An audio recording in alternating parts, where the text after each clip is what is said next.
So there's a few different ways you can get more entries into your list. So as you can see, this list here has 0 subscribers. So if you were to try to make a actual campaign and send out an email, it wouldn't work because you don't have anybody to send it to. So let's say that right now you don't have any web pages that are having pop-ups or forms that are automatically having people added to this list. Let's say that right now you just have a new subscriber that you met, or let's say you're a real estate agent and you have a new person that you'd like to add to your list.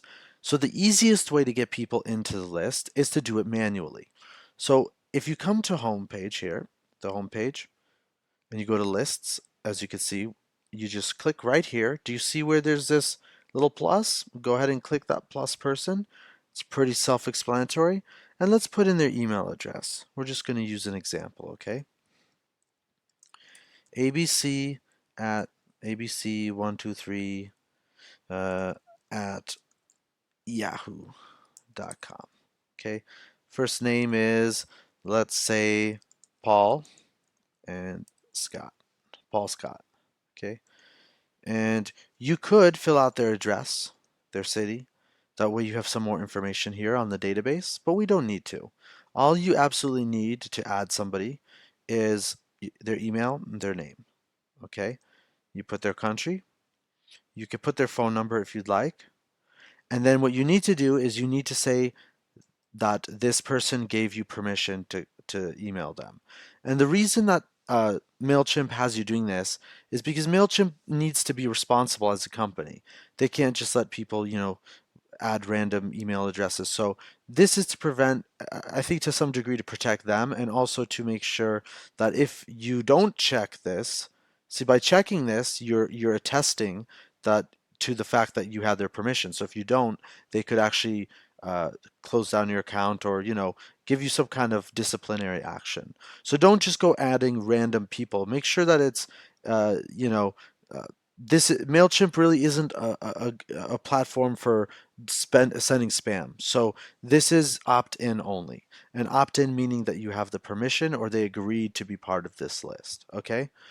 And then if the person is already in the list, but you just wanted to update their profile, you could also click on that button, change all the things you need to change, okay? Other than the fact that the email would remain the same. As you can see, the email is actually the only absolute that needs to be here. And I apologize, I said their name has to be there too. That's not true. As you can see, there's a little red star there. The name is the email is the only thing that's required. So any changes that need to be made, you could also opt in and say, yes, this person is already on my list. But generally, you're just going to be clicking this because your goal is to add another person to this list, okay? So they're also going to let you know here that this person will not receive a confirmation email from MailChimp. Subscribers added manually won't have an opt-in IP address or date in your records. Okay, and that's why they're making you click this, because the person never had an opportunity to agree to becoming part of your list. So you're taking that responsibility. So go ahead and click subscribe. And now you can see it says it was added to the list. And of course, it's not showing up. We need to go back here, go to templates, go to list, come back and forth. Sometimes that just gets it to refresh. Now you can see we do have 1 subscriber to Joe's Cupcakes newsletter. So if you click here,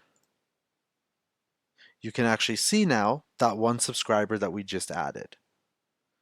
Okay, and if you click on that subscriber, you can get their information. You can add them to VIP, unsubscribe them, you could delete them. So there's a little different, different options what you could do, and you can also see their activity. How many campaigns are sent to them? Well, what is their open rate? What is the click rate if you have a button in your email? Okay. So at this point, there's not going to be much because it's the fake, not a real person. But as you add people, you'll see they'll start to show up in here. Okay. And you can actually toggle by first name, last name, address, phone number, etc. and you can delete them. So if you wanted to delete this person, you'd click here and you click delete. And it's going to ask you to confirm by typing in delete. And then that would delete this person, which we're not going to do right now. So that's how you add a subscriber to your list the manual way.